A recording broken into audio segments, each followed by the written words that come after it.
All right, guys, what's going on? Welcome back to the Everything Else Football Podcast. Today I'll be doing my preview and prediction for Purdue versus Syracuse. Right now, this spread is a pick'em, 58.5 over under, ESPN2 at 12 p.m. Eastern in the Carrier Dome from Syracuse, New York. Serious history, Purdue won the only meeting back in 2004, 51-0. Looking at this Purdue offense, it's a high-flying air raid attack. Aiden O'Connell, a veteran guy at this point in time who had, numerous records last year for his performances in big games. 60% completion rate to start the year. Had about a 90 last week. It was about 50 against Penn State, 30, 59. They're really throwing the rock a lot in that one. 5 total touchdowns, no picks, 576 yards for him. He really has great command of this offense. I like what he does from a mechanical standpoint as well. He is very good when it comes to reads as well. High IQ player.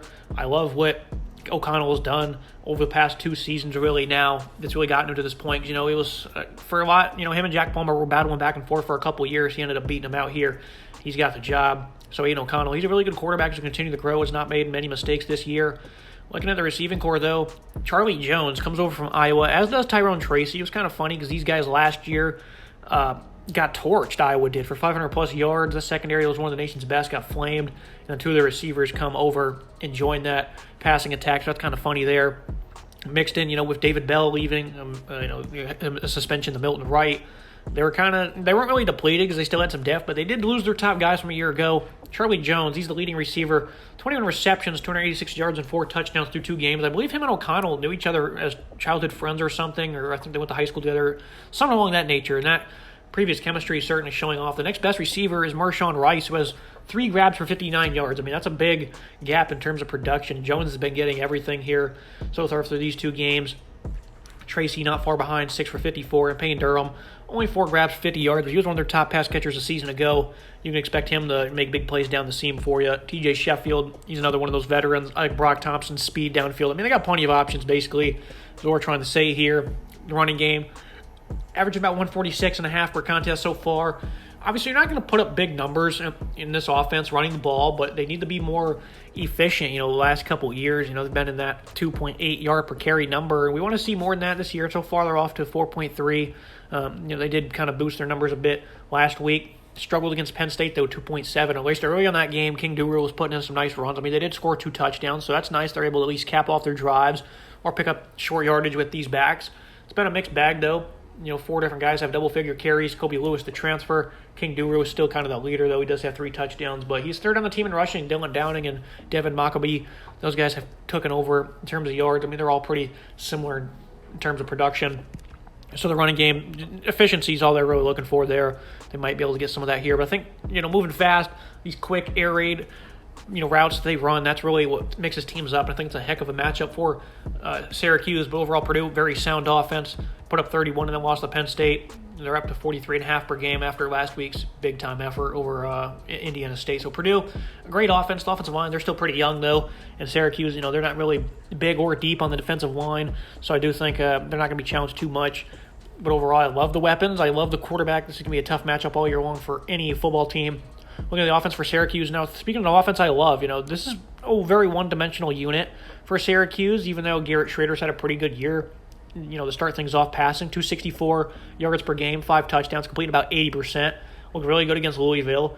In Connecticut last week, he had another 3 touchdowns through the air. So maybe things are starting to change a little bit with this offense that's really just centered around Garrett Schrader's legs and then Sean Tucker being, a superstar, of course. Schrader, 29 carries, 118, and 3 scores so far.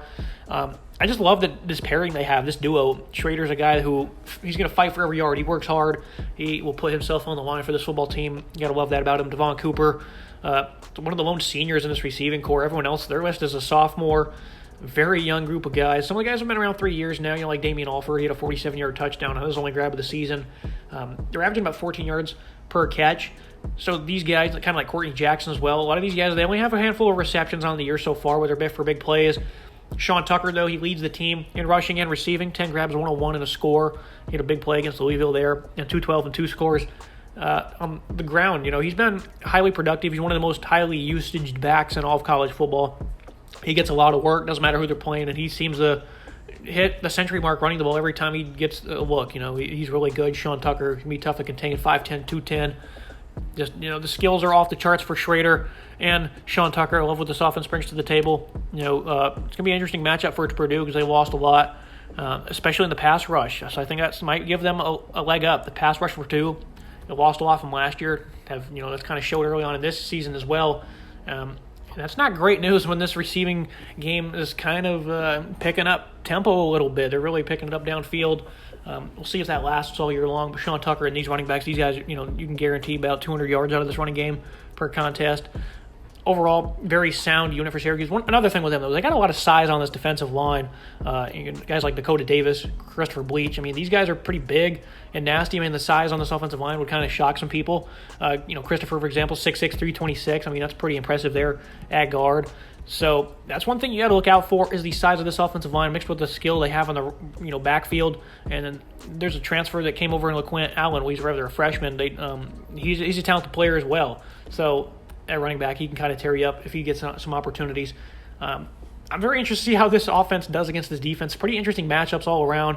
I do like Carlos Fatoro as center as well. He's a little under 300 pounds. So they got some nice, tall, big guys that I think might have an edge here against this defensive line for Purdue. Speaking of the Purdue defense, it's been, an interesting start to the year. They were great against Indiana State, but they were not so phenomenal against Penn State. They had 400-plus yards. Sean Clifford, he's an interesting quarterback to say the least, very inconsistent, but he still had 300-plus. I thought they held up very well against the Penn State run game. That it's not really a good unit, though. Last year, they really struggled a lot as a young offensive line, so they kind of had their number there, but that was kind of expected.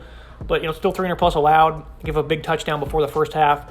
And then, the second half, they give up a big drive. So this defense, they're going to have to continue to play better. Guys like Prince James Boyd on the defensive front. He's got 2 tackles for loss. Branson Dean, Kyron Jenkins, 2 guys on the D-line that are veterans that I expected to play a big role this year, and I still think they will.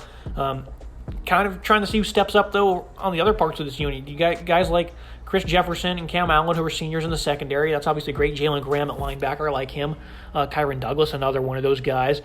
But overall, these guys really struggled against the better offenses last season. Over the course of the season, I thought they were pretty good, but when they played Ohio State, Tennessee, they're not playing those obviously on Saturday. But this is an offense rather of Syracuse that can attack you in a variety of different ways. So I do think it's very important to note that. Reese Taylor coming over from Indiana is big for the secondary. The pass rush, they'll have to find some. Only 5 sacks here in 2 games. And 4 of them came last week. So they only had 1 sack against Penn State against a not so good offensive line. Now they're playing one that's got some experience and some size. How will they perform remains to be seen. I think that this balanced attack is really going to have fits for them. I do think that the secondary has playmaking abilities. Guys like Cam Allen and Taylor and Corey Trice even on the other side at corner. A lot of experience in this back end, a lot of playmaking. So I do think that the best way to kind of offset getting beat against this vertical running game is going to be pretty good. Or, even straight ahead. North, south running game, too, is going to pose some big threats for them. Playmaking secondary will have to step up, whether that's in the box or, catching the ball in the back end against these receivers. That's certainly something to watch. The Syracuse defense, they've really been impressive to start the year. They put Louisville really in a bad position week 1. They gave up only 334 yards, they held them to 7 points, forced a couple turnovers. That was a very interesting and impressive performance. Of course, they lost one of their linebackers, Stephon Thompson. Michael Jones is back, though. Marlo Wax, a very young linebacking core, young defense as a whole. And that was the thing last year. They kind of impressed with how young they were. And they're still kind of in that same boat. And those guys so far, 15 and 12 tackles respectively for Jones and Wax. They're also the top 2 leaders in terms of tackles for loss.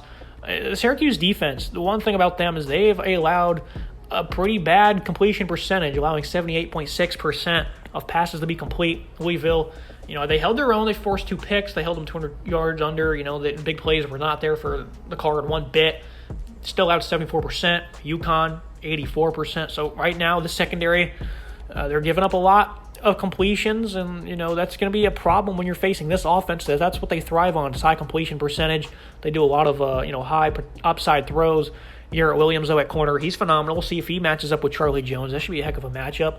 Elijah Clark at free safety. Other than that, though, everyone actually is a sophomore. You got 2 redshirt sophomores in the back end, but you also have 3 true sophomores. These guys are incredibly young. That was one thing we kind of circled coming into the year. That's going to be a problem. This secondary, they're going to have some issues. They're facing now a very complex passing attack, and their best defensive lineman is probably Steve Linton, who's 6'5", 219. One thing I talked about a minute ago is there's not a lot of size. There's not a lot of depth on this D-line. They've really impressed to start the year, though. You got to give them some credit.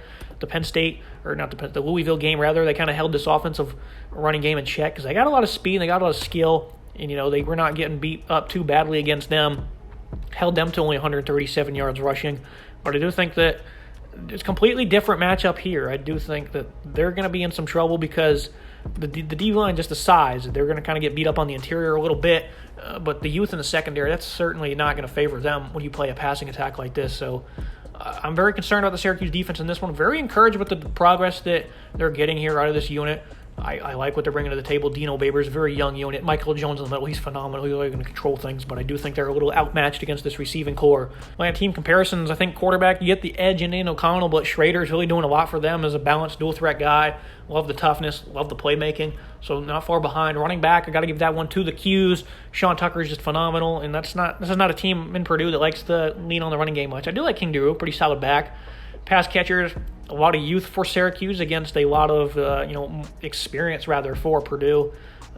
They've not really been sharing the wealth as much because Charlie Jones just seems to be open on every play, and O'Connell keeps finding him. But they'll do that as the year goes on. Offensive line, I'm gonna give it to Syracuse because I really like their size, some of the experience as well. D line, I mean it's really even. I'm gonna give it to Purdue though because guys like Jenkins and Dean, those are guys that can battle for all conference, and they don't really have that. Is the orange. A linebacker, I'm going to give the edge to Cuse there. I think Michael Jones is one of the nation's best, one of the best in the conference, and Wax as well. He was good for them last year, and he really stepped up so far this season. Secondary, got to give it to Purdue. I mean, you compare the secondaries, nothing but seniors for Purdue and nothing but sophomores for Syracuse. I mean, a big difference in the secondary. They're going to get the edge big time in that one. Looking at final thoughts and the prediction on this one, the keys to the game, the young secondary for Purdue are for – final thoughts and prediction for the game. One of the keys to the game, I think, for Syracuse, keep harping on is that young secondary. They're going to really have to adjust accordingly to this tough matchup. They're going to have to communicate very well. They're going to have to understand their assignments. That's the biggest thing for them. And I think for Syracuse, to kind of offset that, kind of control the clock. You can certainly do that with your running game. I think Sean Tucker and Garrett Schrader, that's certainly what they can bring to the table. It's going to be a great game, guys. It's one of ESPN2. I wish this was given the ABC feature. I really think it should deserve it because it's going to be a great fourth quarter contest. I'm going to go Purdue to lose 35-34. I'm going to pick the Cuse by a point in this one. I think the running game and the balance, and I think some of those guys like Garrett Williams or Michael Jones, the leaders on this defense, will make a play or two when it counts. It's really tough, though, because I know this secondary is going to get absolutely burned by Purdue, but the running game, I think, for Syracuse is going to do the same thing for them. So this is going to be a great game, a lot of fun matchups all around. I don't know really what to say other than what I'm looking for out of the Syracuse guys. I want to see how the receivers do against this veteran secondary if they look to pass the game. Because I've noticed in the Louisville game, they're throwing the ball a lot. And they probably shouldn't. That's really not their philosophy or the way to do it. But they're really trying to get the passing game going. I respect it. It's going to be a tough little matchup here. I'm going to take the Cuse to win this one. I'm rooting for Dino Babers in this group. Very tough matchup, the first secondary. So we'll see what happens, guys. It's going to be a fun one. Make sure you like, comment, subscribe. See you next time.